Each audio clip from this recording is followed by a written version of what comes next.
ఉద్యమానికి దారితీస్తుంది. Okay okay, ఒక కాలర్ సిద్ధంగా ఉన్నారు.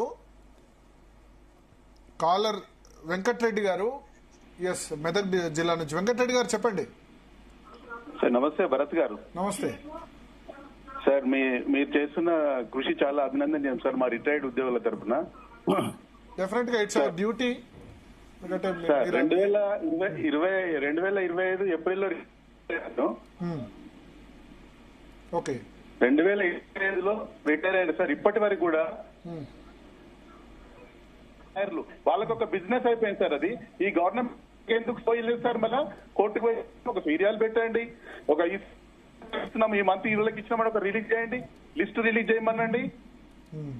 ఎందుకు లేదు సార్? జేఏసీ ఎందుకు లేదు? ఏలూరు శ్రీనివాసరావు గారు ఆయన స్వార్థ ప్రయోజనాల కోసం మారం జగదీశ్వర్ ఏసీబీ కేసులను విడిపించడానికి, ఏలూరు శ్రీనివాసరావు ఆయన స్వార్థ ప్రయోజనాల కోసం వీళ్ళంతా ప్రయత్నిస్తున్నారు సార్. అది ఆయనేం పెంచమని చెప్పలేదు. సరే, మేబీ సార్ భరత్ గారు, ఏలూరు గారు ఏదో మాట్లాడతారు. ఒక్క నిమిషం. భరత్ గారు చెప్పండి. ఈ సమస్యకి పరిష్కారము నేను ఇప్పుడే ఈ డిబేట్ లో జాయిన్ అయినప్పుడు ఏలూరు శ్రీనివాసరావు గారు తెలంగాణ ఉద్యమంలో చాలా కీలకంగా పనిచేసిండు, నష్టపోయిండు నాకు తెలుసు. భుజంగరావు గారు అద్భుతంగా విశ్లేషించి అందరూ కూడా ఉద్యోగుల తరపున మాట్లాడాల్సిన వాళ్ళు వీళ్ళు మాట్లాడుకుంటున్నారు. ఇక్కడే మన ప్రాబ్లం ఉంది. ఇప్పుడు రాజకీయ నాయకులు ఏం చేస్తున్నారంటే మీ మధ్య సంఘర్షణ పెడుతున్నారు. నేను గాని పృథ్వన్న గాని జడిసనన్న గాని నిరుద్యోగుల తరపున మీ తరపున ఏ ఉద్యమానికైనా సిద్ధంగా ఉన్నాం. మీకు ఉద్యోగస్తులు ఉంటారు కాబట్టి మీకు కొన్ని లిమిటేషన్స్ ఉంటాయి. మాకు ఈ రోజే లాస్ట్ అని పనిచేసేటోళ్ళము. ఇది నిరుద్యోగుల వైపు నుంచి ఒక జన్జీ ఉద్యమానికి మేము దారితీస్తుంది. కాబట్టి ఫస్ట్ మీరు కొట్లాడుకోవడం బంద్ చేయండి. మీకే ఐక్యత లేకపోతే టీవీ డిబేట్ లో కూడా మీరు ఏమైనా పర్సనల్ గా ప్రాబ్లమ్స్ ఉంటే పర్సనల్ గా మాట్లాడుకోండి. కానీ మీరు ఐక్యంగా ఏలూరు శ్రీనివాసరావు గారు పనిచేసేది ఉద్యోగుల గురించే, భుజంగారావు గారు మాట్లాడేది ఉద్యోగుల గురించే.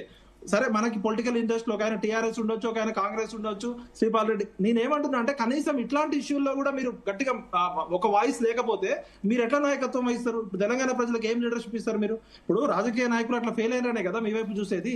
ఇలా టీఎన్జిఓ పాత్ర లేకపోతే తెలంగాణ లేదు. టీఎన్జిఓ భవన్ నుంచే తెలంగాణ వచ్చింది. ఆ రోజు ఆమోస్ లాంటి వాళ్ళు రాజకీయాలకు అతీతంగా ఉద్యమం చేస్తేనే కదా రాజకీయాలకు అయింది. 14F మూవ్మెంట్ అసలు తెలంగాణ ఉద్యమానికి వెన్నెముకనే మీరు. అట్లాంటిది మీరు రాజకీయ నాయకులు మీకు భయపడాలి కానీ మీరు రాజకీయ నాయకులకు భయపడే పరిస్థితి తెచ్చుకోకండి దయచేసి. మీకేమన్నా ప్రాబ్లమ్స్ ఉంటే మాకు చెప్పండి. అవసరమైతే విద్యార్థులు మనమంతా కలిసి జన్జీ ఉద్యమం చేద్దాం.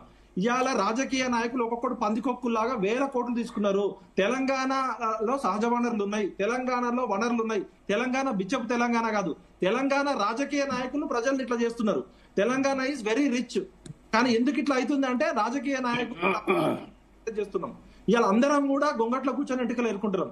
ఇది పార్టీలకు అతీతంగా రాజకీయాలకు అతీతంగా తెలంగాణ సోయిని మనం వన్ వాయిస్ గా చూపించాలి. రేవంత్ రెడ్డి అయినా, కేసీఆర్ అయినా, బీజేపీ అయినా పార్టీలను తోలు తీస్తామని హెచ్చరించాలి. మనం నిరుద్యోగులు, ఉద్యోగులు, రిటైర్డ్ అయిన వాళ్ళు కలిసి ఒక జేఏసీ ఏర్పడాలి.